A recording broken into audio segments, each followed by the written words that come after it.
This video was captured by a Reddit user's doorbell camera. He claims to have woken up to his dog going crazy outside, followed by a notification from the app Ring, saying motion was detected at his door. Upon opening the app, he's greeted to nothing but an eyeball looking directly into his camera, and a man whispering and mumbling to himself.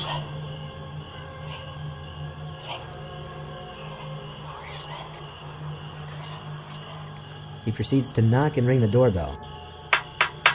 He then begins trying his luck at the doorknob and window, all the while still mumbling and whispering to himself.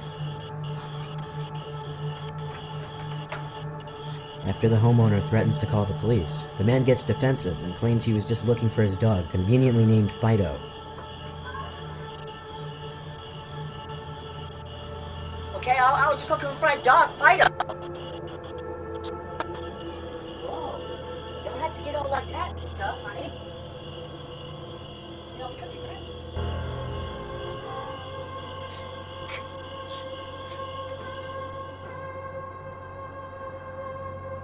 In this video, we see a man seemingly waiting to be let into a house. Whether it's his house or not is unknown. As he waits by the door, a strange animal-like transparent figure can be seen floating towards the door, and as it reaches and passes the man, he turns, possibly reacting to a sound he may have heard.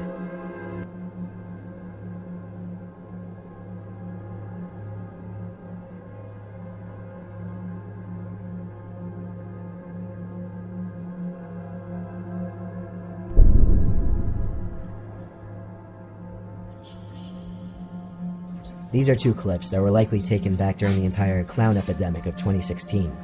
In this first clip, we see someone dressed as a clown wielding a small sword, lurking around by the front door for a bit and running off after ringing the doorbell.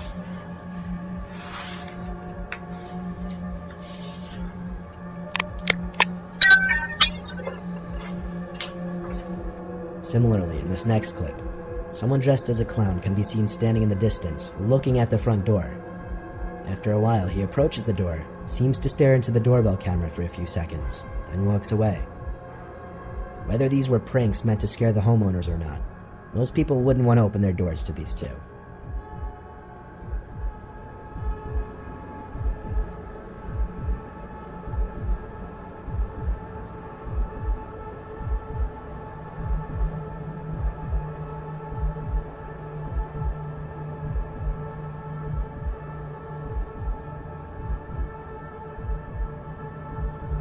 In this video, around 2 p.m., the man in the dark hoodie seen here apparently rang the doorbell and no one answered.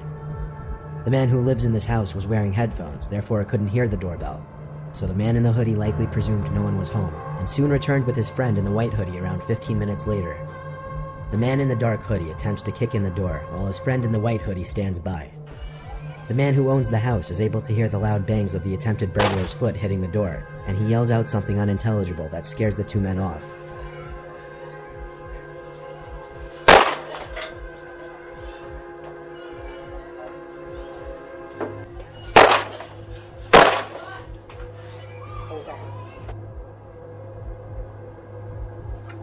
In this video, the camera catches a shirtless man approaching the door, but instead of actually ringing the bell or knocking on the door, he pretends to knock on the door. What you can't see on the screen is a car that's waiting for the man in front of the house. According to the homeowner, he could be seen talking to someone waiting in the car off camera later on. It's likely that the shirtless man was forced to do something by the person in the car, clearly something that he doesn't want to do given that he fakes an entire conversation with the homeowner, all the while checking to make sure the person in the car could see him talking.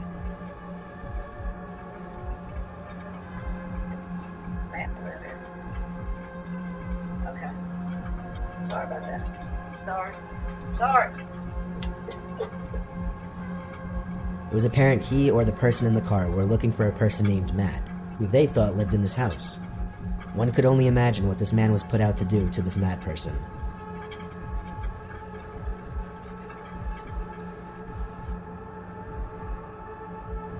In this video, the doorbell camera detects motion, but seemingly nothing appears in the frame, except for a small, white orb that floats across the screen. Some paranormal investigators have referred to orbs appearing in pictures and videos from allegedly paranormal sources. Apparently the orb in this video is significant enough to trip the motion sensors of the camera system.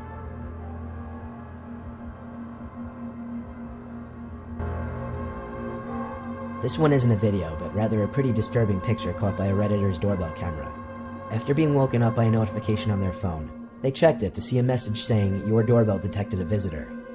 After checking the app, they didn't see anything, and as anyone would, assumed it was maybe a bug or a small animal that tripped the motion sensor. However, the Redditor received more notifications, and after checking the app again, was faced with this disturbing image. Whether it's even a male or female is almost impossible to tell, but perhaps the most disturbing part of the image is the shape and distance of the person's eyes. It's not something anyone would ever want to see at their front door. In this video, we see someone wearing a mask approaching the door and covering the doorbell with a piece of tape. The homeowner got an alert that motion was detected on the porch, and upon checking the footage was ready to grab his gun. It's not known what was done while the tape was covering the camera, but eventually one side of the tape peeled off, revealing the person in the mask was gone. The homeowner doesn't know if it was simply kids playing a prank or someone who meant him and his family harm. This video shows exactly why you should always check who's outside your door before opening it. This doorbell camera caught two men in front of the house. One of them approaching the front door and ringing the doorbell, armed with a gun. He attempts to hide his face as he approaches the door, then hides off to the side, waiting for someone to open up. The other man walks down the sidewalk, waiting for his friend to do whatever he was about to do, but luckily nobody answered the door. This homeowner's camera captured two suspicious men pull up in their driveway and wait outside their front door. The one on the left quickly notices the camera and the two flee.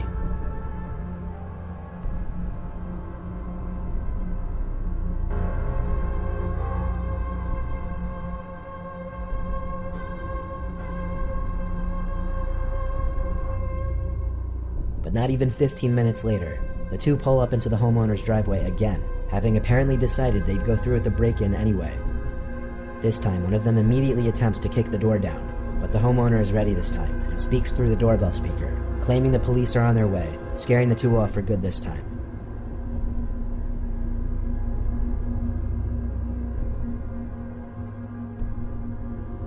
On September 10th, 2018, a Florida man wearing a bulletproof vest and carrying an assault rifle rang his neighbor's doorbell at 4 a.m. The homeowner grabbed her two children and stayed put in the bathroom. After spotting the man on her security footage, she immediately called the police and her husband, who was out of town for work. Roughly 25 minutes later, the police arrived. The man faced aggravated assault charges. The homeowner said the daughter of the unnamed man had stayed at their home recently, claiming she was afraid of her own father.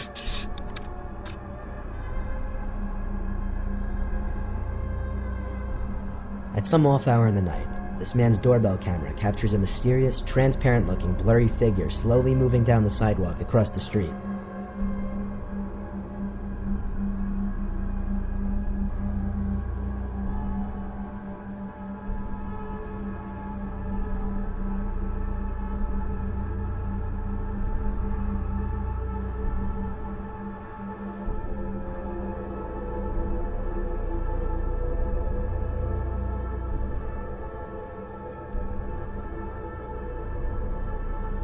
It closely resembles a human, and that's what most may assume.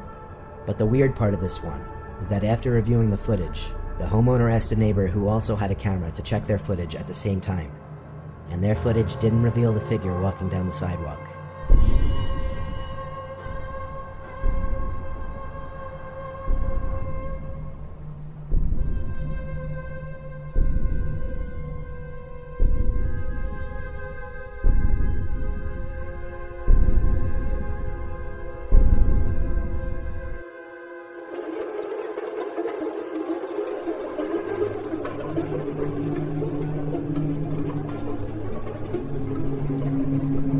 I was house sitting for my grandma one weekend while she went to Florida with some of her church friends. I was sleeping in the guest bedroom next to her room. The guest bedroom always had two twin beds inside of it that my brother and I would sleep in when we had sleepovers at her house. I took the bed next to the window, but before getting into bed, I checked all the doors making sure they were locked. When I did get into bed, it was early, and I didn't actually go to sleep for a while. There wasn't much to do at my grandma's house. I was just on my phone for an hour or two, watching videos, texting people, whatever. That's when I thought I could start hearing someone's voice outside, sounded like a woman's voice, saying hello. I left the bedroom and inched my way closer to the front door, moving slow because I was trying to listen. Hello? It was a woman's voice, just going hello like every 10 seconds. As I got closer to the front door, I realized that's where it seemed to be coming from. My grandma's door doesn't have a peephole, but the windows in her dining room gave a clear view of the front porch, so I went over to that window to attempt to get a view of who was out there. I tried peeking my head in between the plastic blinds without making it obvious, but I guess I didn't do a good job of that, because when I looked, I did see a woman on my grandma's stoop, and she was looking right at me, as if she knew I was going to be looking through those blinds. Once again, she said hello, with some freakish smile on her face.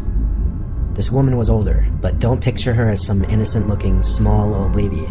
She looked like she was maybe late 50s, early 60s, and something about her face just skeeved me out. I moved away from the window and thought maybe it was one of my grandma's friends.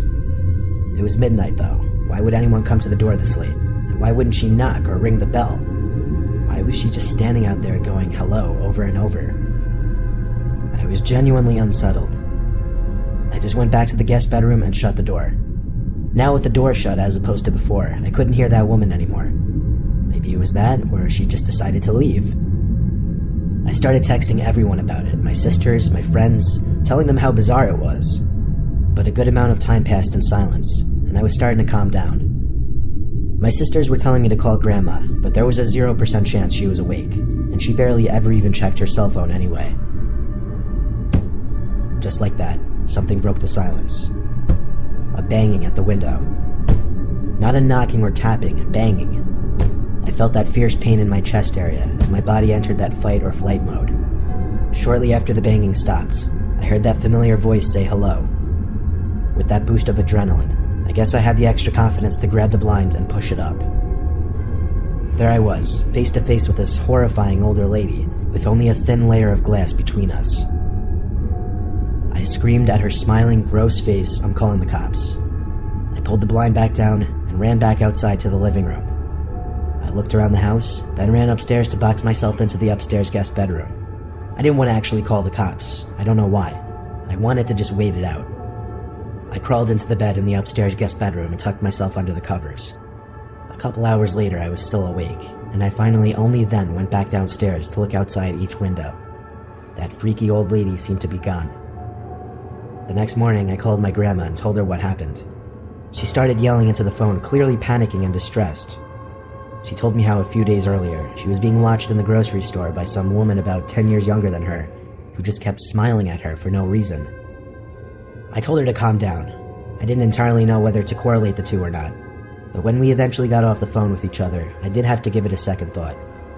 My grandma is 75, and she has lost a bit of her wits, so I do have to take some of the things she says with a grain of salt.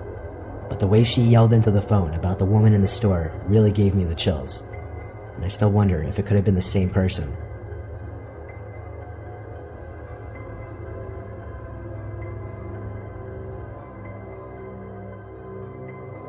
My name is Nicholas. I'm currently a freshman at Syracuse University, which doesn't exactly sit in the safest area. I just went through a breakup with my first girlfriend, so I started getting back into the online dating scene. I was using the app Hinge when I found some blonde girl named Stephanie who I really connected with. She also went to Syracuse. We both liked to read, go to the movies, we even had the same sense of humor. I suggested we go on a movie date, and she said she'd love to. She told me to meet her at some specific point near campus and she'd pick me up. So, around 9 o'clock, I waited on some corner of a normal neighborhood block, waiting for Stephanie. She asked me to share my location with her, and so I did. A few minutes later, I saw a car turn down the street and start approaching me. Then it stopped in front of me, and the driver rolled down the window. It wasn't Stephanie, though, but some old random guy. He asked what I was doing alone out here, which was insanely weird, first of all. Then I said I was waiting for someone. He asked if I was waiting for Stephanie, and I said, yeah, how'd you know? He said he was Stephanie's father, and told me to hop in so he could give me a ride to her. I took a good look at him, and he looked a little old to be her father, to be honest. I'm no idiot when it comes to sketchy situations, so I said in a firm voice, why didn't you tell me you'd be picking me up? He claimed he didn't trust a random guy meeting up with his daughter, and wanted to meet me first. I took another good look at the man and didn't say anything. I simply started walking away in the opposite direction from where his car was facing. He started yelling, "Hey, hey," sounding surprised that I was just walking away like that, but I've heard way too many kidnapping stories to know where this could potentially go. I heard the guy's car moving, and I turned to make sure he wasn't doing a U-turn to follow me. I breathed a sigh of relief when he drove straight and turned left out of sight. I continued walking down the block towards campus. I got to the corner of the block and was just about to make a turn when I noticed what I was pretty sure to be the same car the man was driving, just parked on the side of the road with the light shut off. I briefly tried looking into the window as I passed, but the glass was tinted. I tried not making it obvious that I was suspicious and continued walking. I got a text from this so-called Stephanie person saying, "Why didn't you get in the car with my dad?" I ignored the text and continued walking. I kept looking back to see if the car would move. When I got to an intersection in the road, I turned right and then full-on booked it in the direction of campus. Surprisingly, I wasn't followed. I made it back to campus out of breath and started walking to my dorm building. I felt like I heard footsteps following me, though. I thought maybe I was being paranoid, but when I heard a piece of broken glass being kicked by someone's shoe, I knew I was being tailed. I made a point of ducking down behind a van and stopping to give me time to listen for where their footsteps were coming. They were a few cars away from me. Then I remembered. I never stopped sharing my location with Stephanie, or should I say, that man. I saw him. He was that old man. He was approaching from between two cars across from me. He yelled something that I didn't fully understand, but it sounded like he said, "Come back and I'll take you to her." He had to be like 60-something. There's no way he would catch me if I sprinted. I lost him easily when I ran, and made it back to my dorm room. My roommate wasn't there, so I had no one to talk to about it.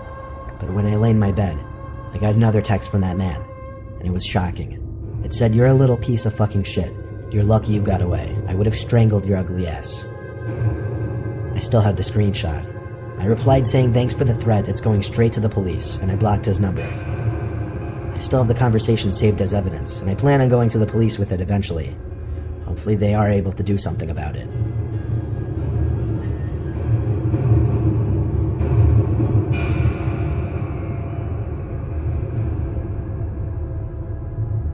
When I was 18, I had a side job as a part-time janitor at my high school over the summer.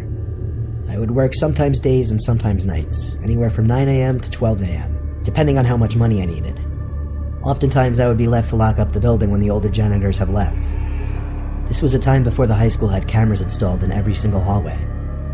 So one night, one of my superiors, Tom, had to leave early, meaning I'd be finishing up the rest of my shift alone, and I'd be locking up for the night.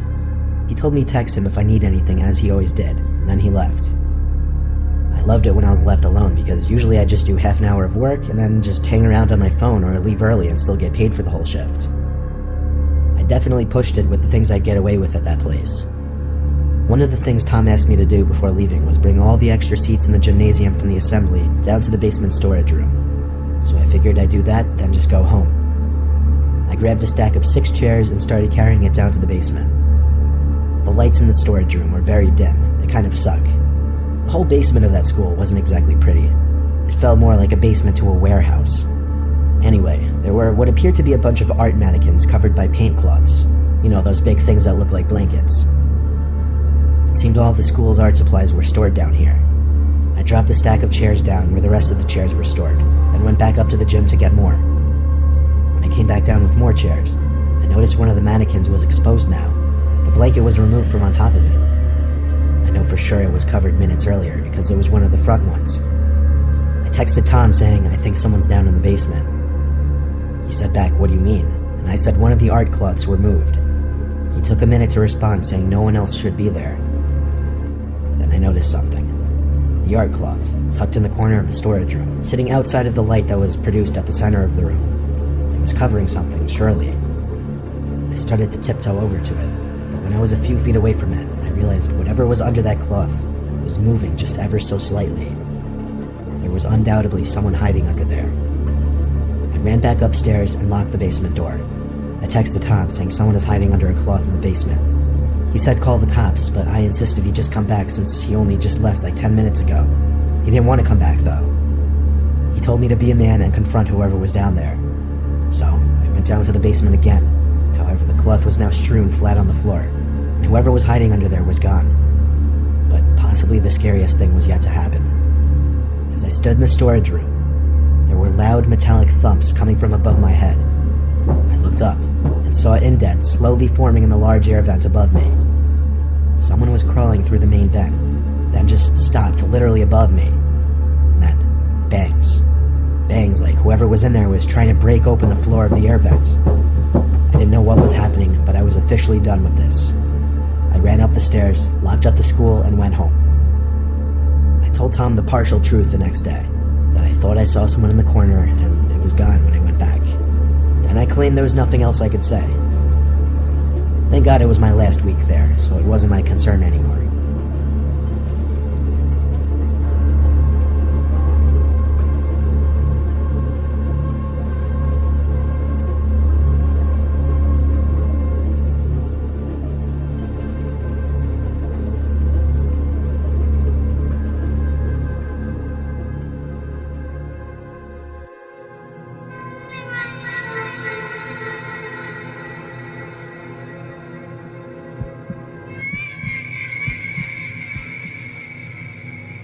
I live on Long Island, New York. When I was a kid, our block used to throw a yearly block party. I had a few friends on the block that were in my grade, Mike and Danny. We would always hang out together at these block parties. My neighbors would go all out. There would be tables of baked goods, catered food. Some neighbors even had tables of alcohol out. Of course, we were like 13. No one was going to let us drink at that age. It was a Saturday, and people were setting up for the block party early in the day. The street was already closed off. It didn't really pick up until around 3. The three of us invited some other friends to come, and most of the day we were just messing around on the blow-up attractions or just eating people's baked goods. Eventually, some of our other friends left, and it got dark, but the party wouldn't end until late at night. Danny and I started joking about how I could beat him at MLB, and while Mike and one of our other friends named Steve were somewhere else on the block, Danny and I decided to take a break from the block party and play each other in MLB. About an hour later, we went back outside to look for Mike and Steve. We ran into Steve, who said Mike went into his house like forever ago and didn't come out. So we walked through the block party down to Mike's house and saw his parents, who told us he went inside. We saw his bedroom light was on and he was standing at his window. We started waving at him to come down. It didn't seem like he even noticed us, though. Screaming over the blasting music would be kind of useless, so instead I said let's just go inside his house. We walked over to the stoop and tried the door, but it was locked. So we went around back to try the back door. This one was actually unlocked, so we let ourselves in to find Mike and tell him to come back outside. Naturally, we went right up the stairs towards his room. His door was cracked open, and naturally I went to push it open, expecting him to be in there. Instead, there was this tall man standing by the window looking outside, his hands resting on the windowsill. I backed up away from the door, frightened, but more so confused. I knew Mike's family, and I had no idea who this guy was. I backed away from the door and signaled for the other two to be quiet. I told them to go downstairs in as quiet a voice as I could. We didn't know if that was one of Mike's relatives or not, but either way, it was rude of us to barge into Mike's house like that, and we didn't want any relatives we didn't know to catch us. We left and went outside back to Mike's parents to ask who the man inside at the window was. They looked up at the window of their son's bedroom, and Mike's mom let out a short scream, followed by his dad running towards the house to unlock the front door. We watched as the man standing at the window turned and disappeared, as we stood there waiting in anticipation. A crowd started to form, and it became a scene as people were asking what was going on. 5 minutes later, Mike and his dad came outside to the crowd. He had already called the cops. Mike was apparently hiding in his closet after he saw a random man from his room walking up the stairs. The block party was shut down early, and the cops pulled up briefly. They searched the house with Mike's dad, but couldn't find a man anywhere.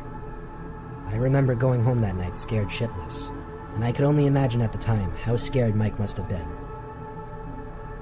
I woke up in the middle of the night and my mouth was really dry, so I went downstairs to get some ice water. As I shut the fridge, I noticed something through the curtain in the kitchen. There's a light on the side of the house above the kitchen window that stays on all night, and it was exposing some shadow that wasn't usually there, shaped like a person. I knew better than to lift that curtain. I went straight to my parents' room and woke my dad up, who heard about the event that took place earlier down the street. He came down to look, but when we got to the kitchen, the shadow outside the window was gone, which confirmed it was a person. My dad went outside to run around the property real quick, finding no one. I don't know if he fully took me seriously and believed I saw a shadow, because for some reason he didn't want to call the cops. I like to think I'm pretty sure that was the same man outside the window that night. What were the chances there could be such a coincidence that same night? I slept with one eye open that night.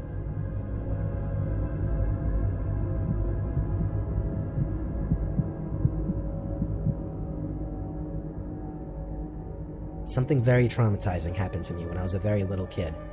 I was like 5 or 6. A nearby street was having a block party, which is basically just where a block is closed off to traffic and all of the neighbors on the street chip in for food and activities. My older brother, who was like 11 or 12, took me with him to this block party. It was a weekend, so our parents were a little more lenient with the curfew. My brother apparently had some friends on this block, and he met up with them, with me following behind him. I remember him introducing me to some of his friends, but I was a really shy kid, so I didn't really say much to them.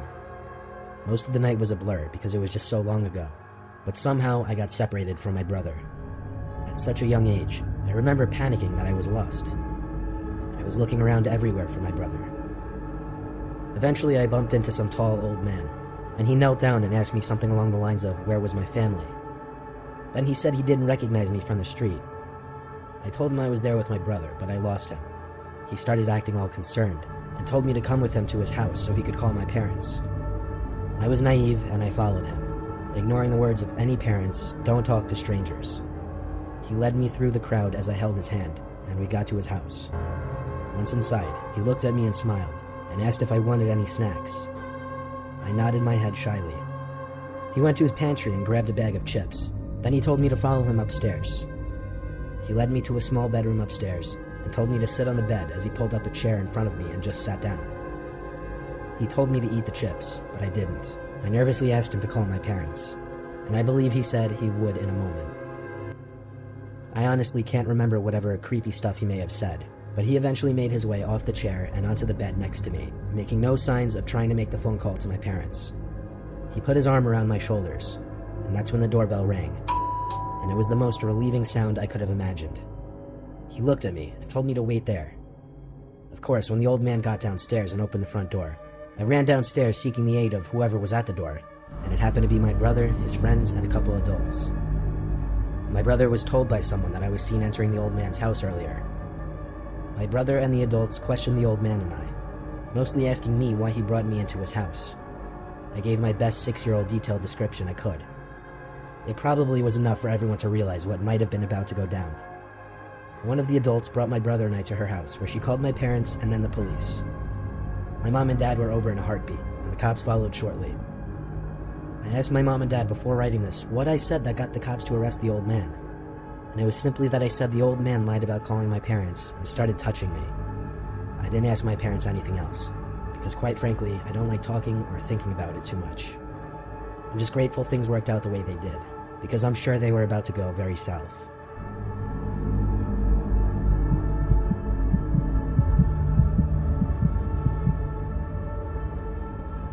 My block had a block party in 2017. It was the first and only one ever to date. Our block sits right in front of a small section of woods, so woods connect my and some of my neighbors' yards. During the block party, some of us started getting bored because it was mostly catered to the younger kids of the block. But there was this one creepy, shady guy walking around the block. He had some big can-like thing in his hands, and he kept spouting gibberish to people. Eventually, he came up to my friends and I and started saying the most random shit that honestly wasn't even coherent. We just walked away, assuming he was on drugs. Pretty soon after, 5 of my neighbors and I were down to play a game of manhunt with the field of play ranging from one house across the block party to the woods behind the houses across the street. I was on Jess and Kenny's team. We started in my backyard. The rule was we all had to hide in different places. So I told them I'd hide in the woods and try to sneak my way around the houses through the woods, and I suggested different hiding spots for them. I waited in the woods for a while, expecting to see someone from the other team enter my backyard. Eventually, one of them snuck into the yard, and that's when I thought it was safe to start migrating. As I moved along, I started noticing some paint-like marks on a bunch of trees. They appeared to be big red X's, and in that immediate area, just about every big tree had an X painted on it. I heard screaming from the yard in front of me, meaning someone from the other team was chasing Kenny, so I ducked down and held position for a few. As As I was idle in that position, I started hearing footsteps deeper in the woods. Then I heard a spraying-like sound. But the noise stopped before I could even turn around. I realized there was someone standing over there, deeper in the woods. The lights from the nearby houses was just enough to see him. He was looking at me. Apparently he stopped what he was doing when he spotted me.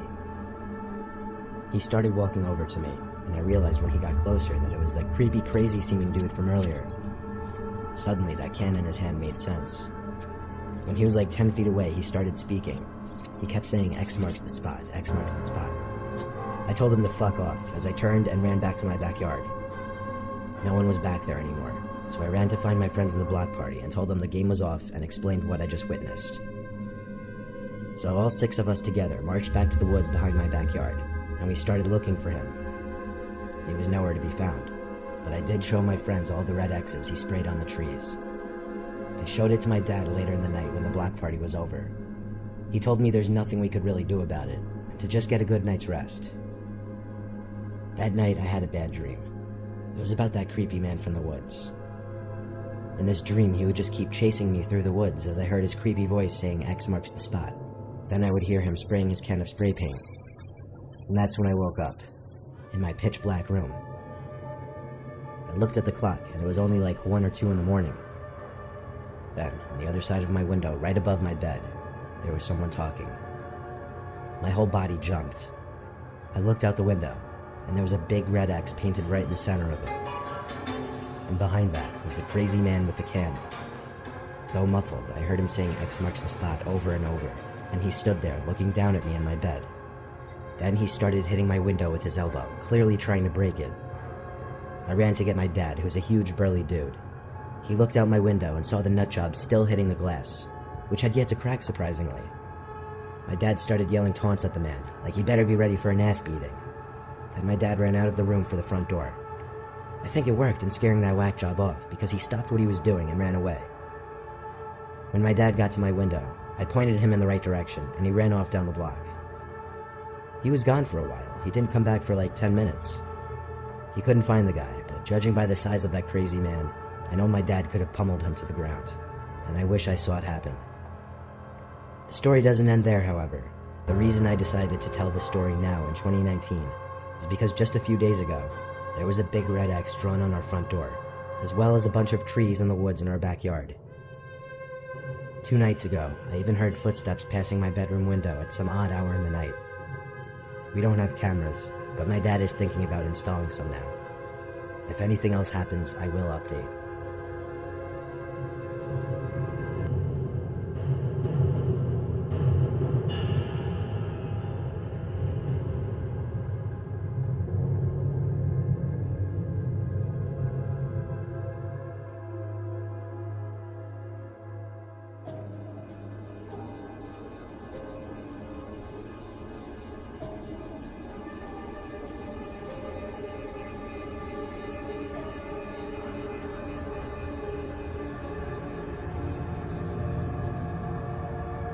I'm sure most of you use Instagram this day and age. Whether you have a big following or none at all, it's just something most of society uses. Apparently the app has over 1 billion active users, which I find insane. I had about 300 followers at the time this happened. I live in a rural town, so I guess that's a lot for people around us. We don't know a lot of people outside of our districts.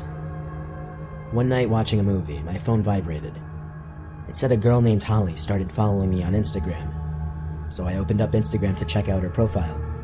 And she was this really gorgeous blonde girl with like 5,000 followers. She had about 50 pictures. They were all spaced out realistically as far as the dates they were posted. Usually when I get followers like this, I'll check to make sure they're actually legit. She got like 600 likes per picture and a bunch of comments from guys I assume she didn't even know, leaving hearts and drooling emojis and whatever. Then, I kid you not, as I was going through her page, before I even followed her back, she DM'd me. She said, "Hey, I honestly don't do this a lot, but I thought you're really cute." To be honest, and not to sound like a douche, I am pretty fit, and I've been told I'm pretty attractive. And I have had some girls DM me in the past. So I followed her back and DM'd her the same, saying I think you're cute too.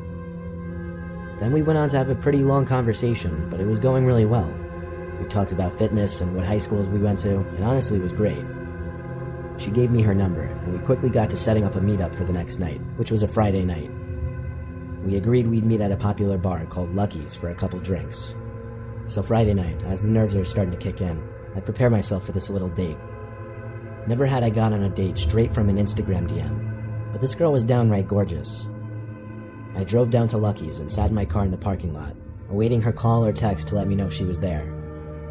Eventually she did text me, but not to let me know she was there. She said her car broke down and she needed a ride. I had to reread it a couple times to be sure I was reading it correctly. I tried calling her, but she didn't accept the call. She texted me describing her location. I didn't answer just yet. I took one more good look at her Instagram profile, and it was definitely real. She had friends tagged in her pictures, commenting on her pictures, so I knew I wasn't getting catfished. I texted back on my way, and off I went. I drove down the quiet side roads towards the location she described. I made it, but it was a weird spot for her car to have broken down. I saw a car pulled off to the side of the road next to the woods. Actually, there were woods on either side of this road. The car had its hood open, so it had to be her. I tried calling, but it didn't go through. I looked at my phone and realized I had no bars here. I parked my car on the other side of the road and got out. As I walked over to her car, which was a black Nissan Altima, I realized I couldn't see inside of it at all. The windows were completely tinted black. I lightly tapped on the window and waited. No one opened the door, so I walked around to the front hood, just to see if she had attempted to do any work on the engine, I guess. As far as I could tell, she didn't. I was losing patience. I texted her, "Where are you? I'm about to leave." As I walked back to the side of the car, I noticed the driver's side window had now been cracked down. I knew for a fact they were all shut a minute ago. I called Holly's name, knowing someone had to be in the car now. As I walked a little closer to get a look inside, someone's fist reached out from the window, and they started signaling for me to come closer with their pointer finger. I felt my stomach drop, realizing it was definitely a man's hand. I told him in a shaky voice, "Get lost," as I ran back to my car. I sped away and made the first right turn off the street I could. Because of my constant glances in the rearview mirror, I eventually spotted a car with its lights off trailing behind me. I thought to do the same. I turned off the lights on my car and started making as many turns as possible, and eventually I did lose the car. When I got home, the profile had already blocked me, but I found out at a later date that that profile was in fact real, but that the girl in the pictures was hacked by some creepy dude, and I wasn't even this only guy's victim of whatever plan he had. I just hope everyone else was as fortunate as me.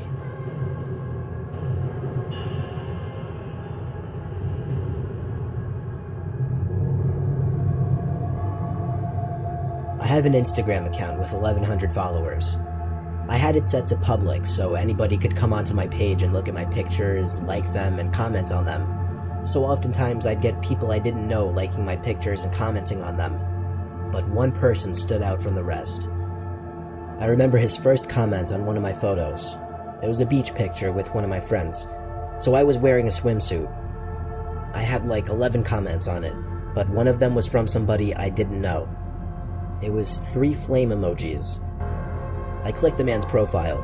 He had 3 pictures, 80 followers, and he was following over 200 people, including me.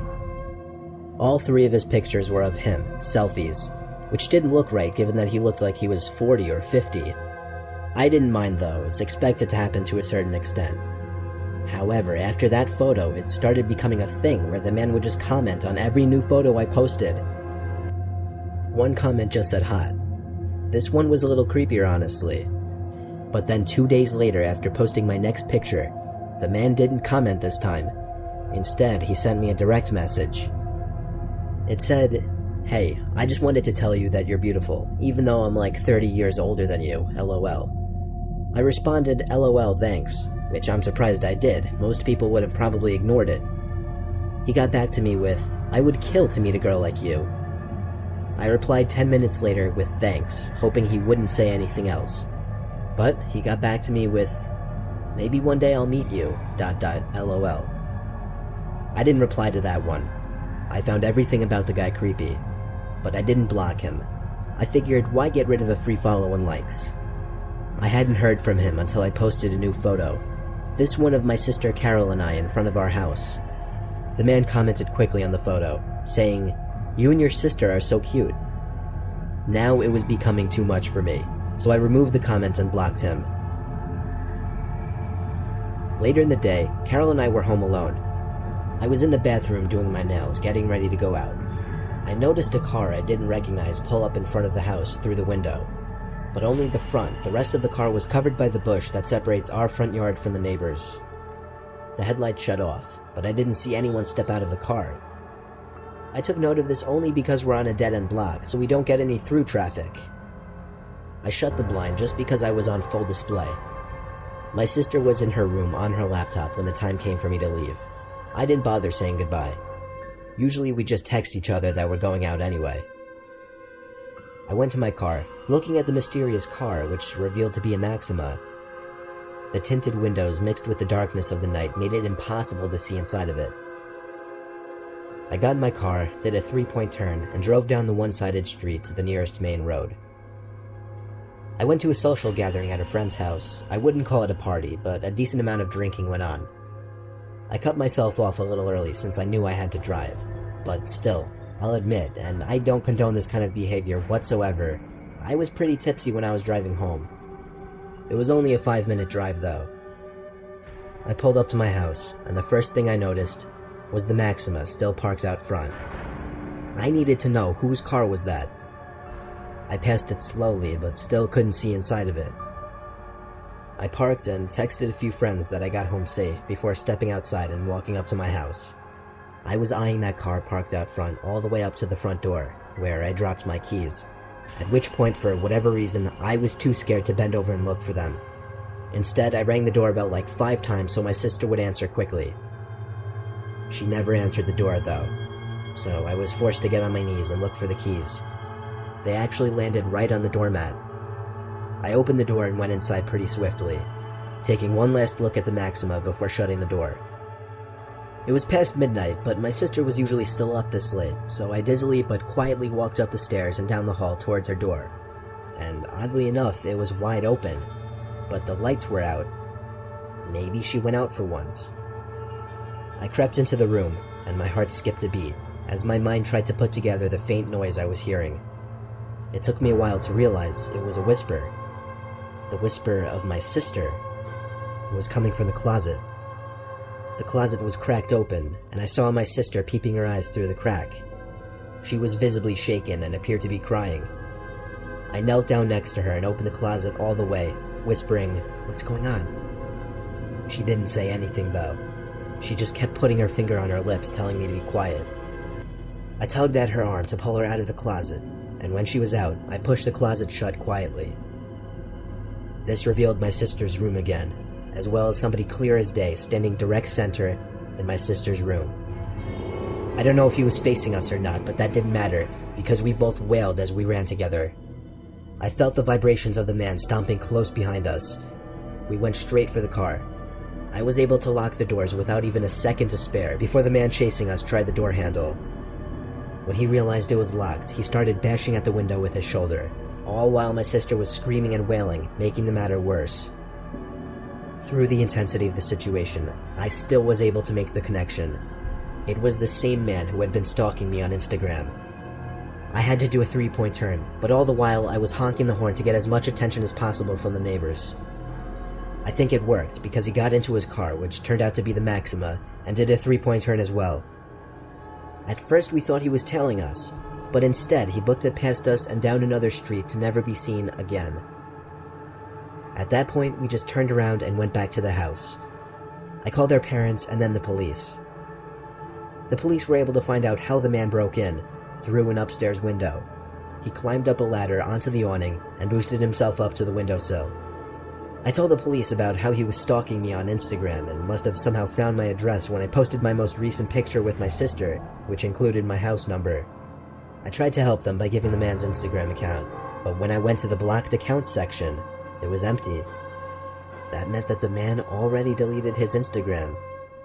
Therefore, even if there is a way for Instagram to track deleted users, it didn't matter, because I didn't remember the man's username. So I hate to say it, but there was nothing the police could do, and I knew it. I've since set my Instagram to private and really only accept follow requests from people I know now. I'm also a lot more paranoid and wary of posting revealing photos.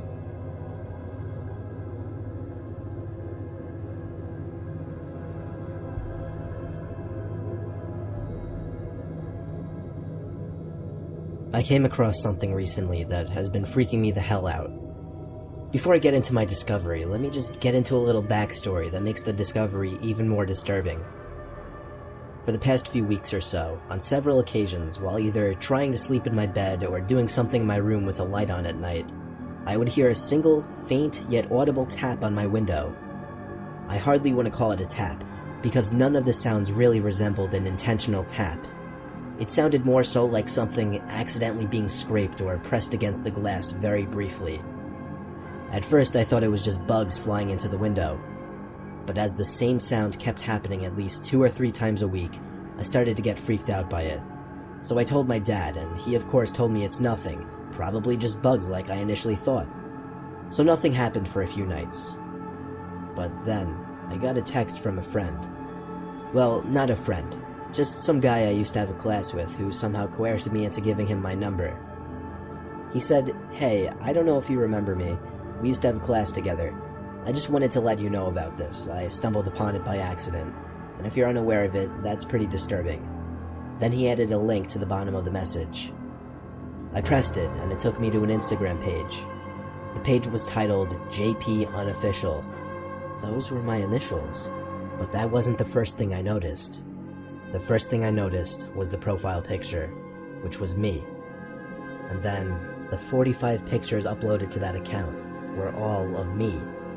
They weren't like pictures that I took though, they were all candid. I mean, like, they were pictures I never even knew were taken.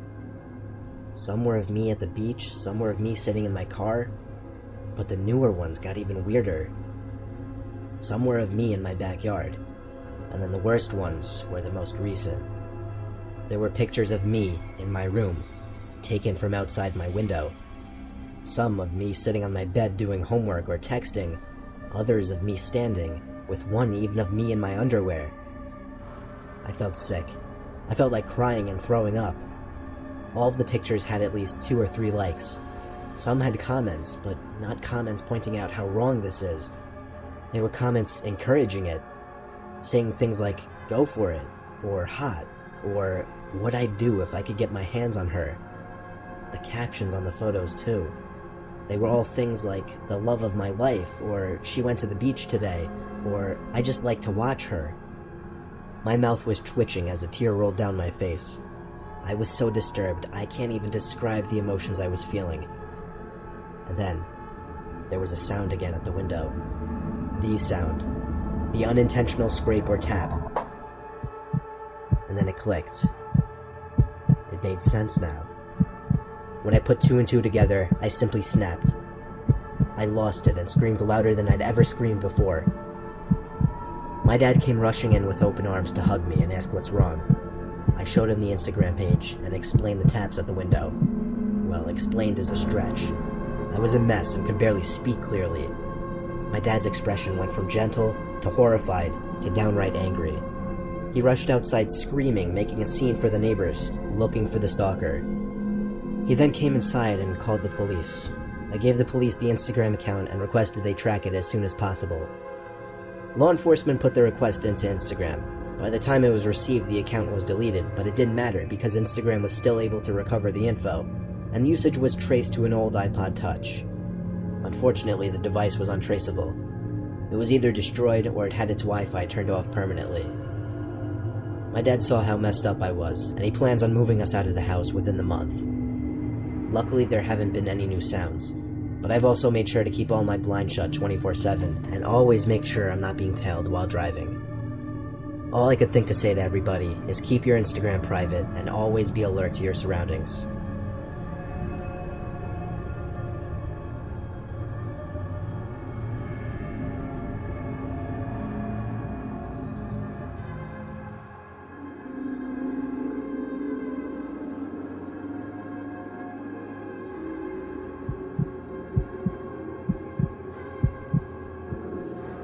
I was in my junior year of high school in 2009. I was sitting one regular school day in English class. It was towards the end of the year, and we were working on final projects, meaning we needed to use the school laptops. The school library was closed for the week because of some kind of damages or renovations. I really don't remember all the details regarding that. But even still, I was pretty sure the laptop carts were still being stored in the back room of the library. My teacher asked the class which of us would like to go down and get the cart.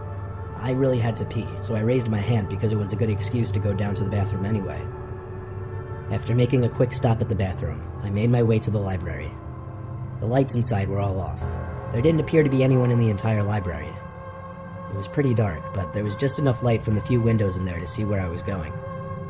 Like I said, the laptop carts were usually way in the back section of the library in a separate room.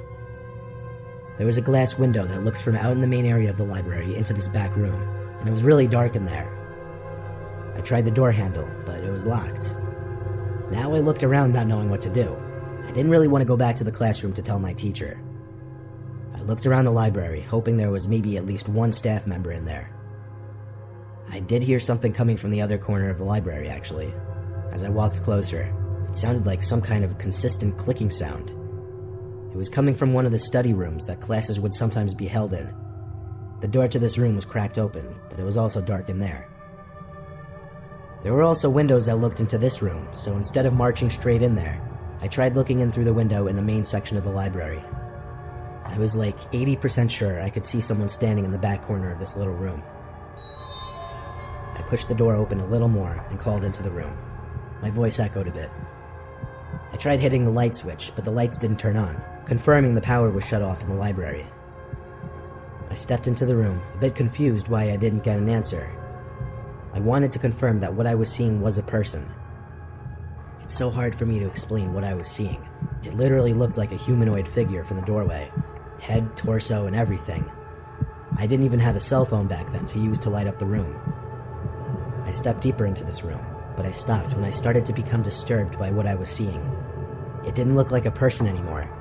It looked like some kind of thing. Humanoid thing. I was pretty sure he or it or whatever was looking at me. I could make out a face on its head, which was easily twice the size of a normal human head. Not to mention how tall this thing was.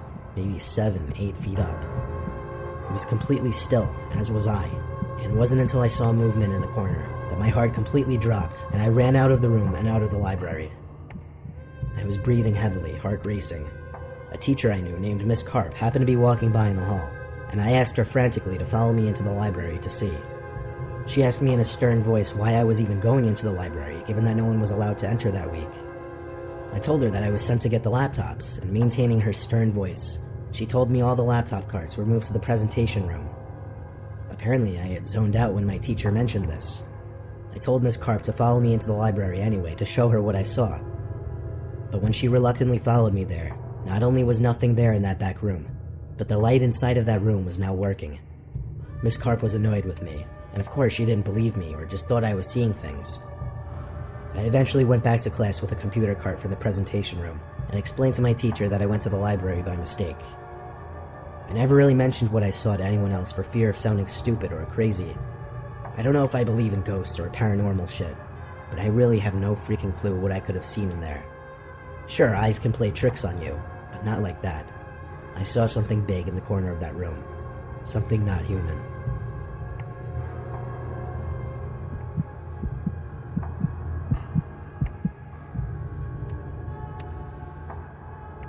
I went to a relatively small commuter college in Delaware. During my freshman year, I had my classes set up horribly. I would get to school at 3 p.m., have a couple classes, then a 2-hour gap before my next class, and I wouldn't leave campus until around 9.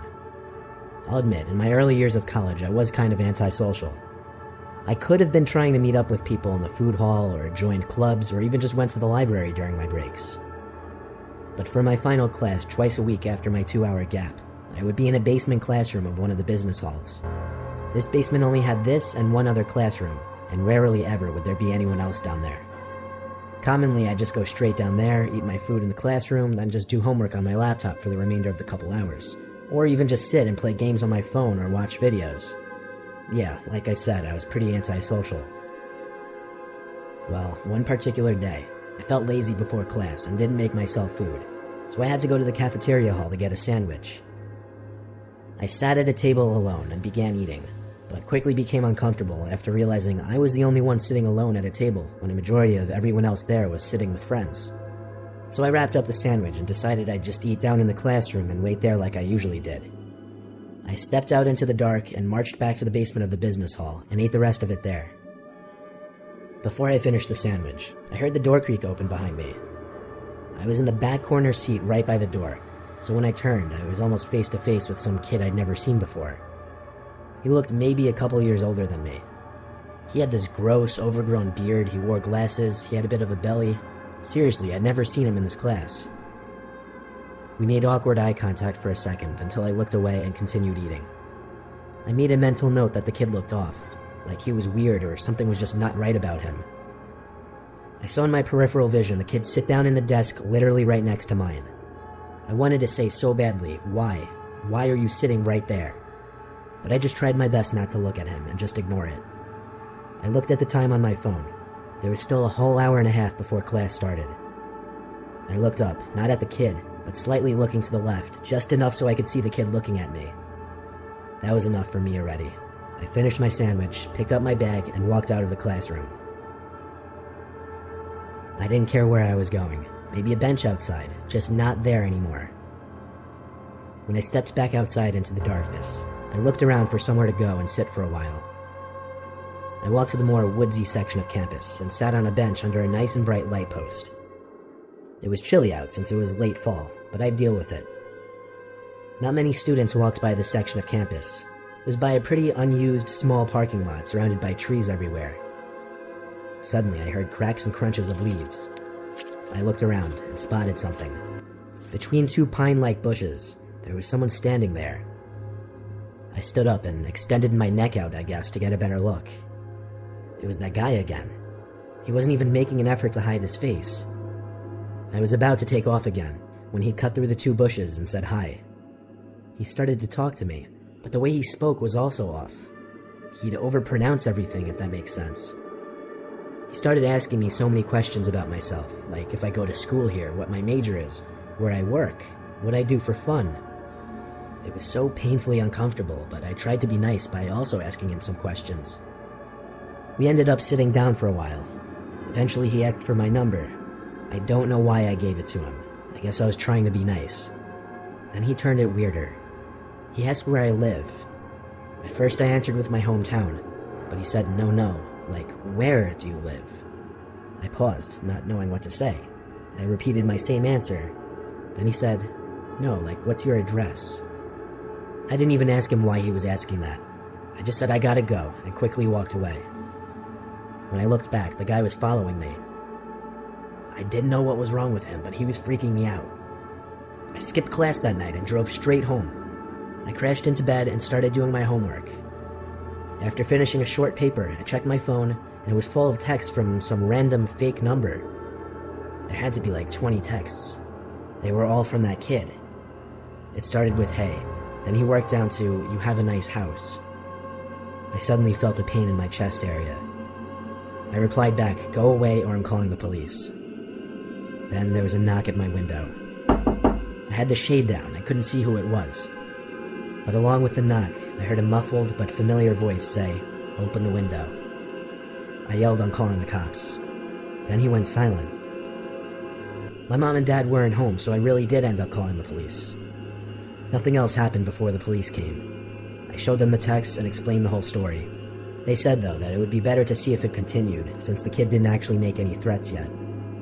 They left, saying call again if he came back to the house, and to block his number. The next day, the college sent a text to all students' phones warning about sightings of a dangerous young man seen walking around with a knife. Classes were shut down for the day, and police searched the entire campus.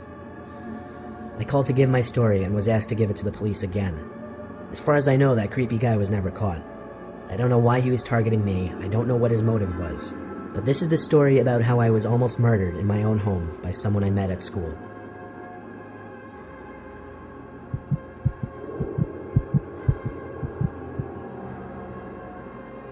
Back in high school, my group of friends consisted of about 10 people, but it would be rare that we'd all do things together. On a dark and cloudy school day, My friends Jared, Michelle, Christina, and I were all sitting in history together.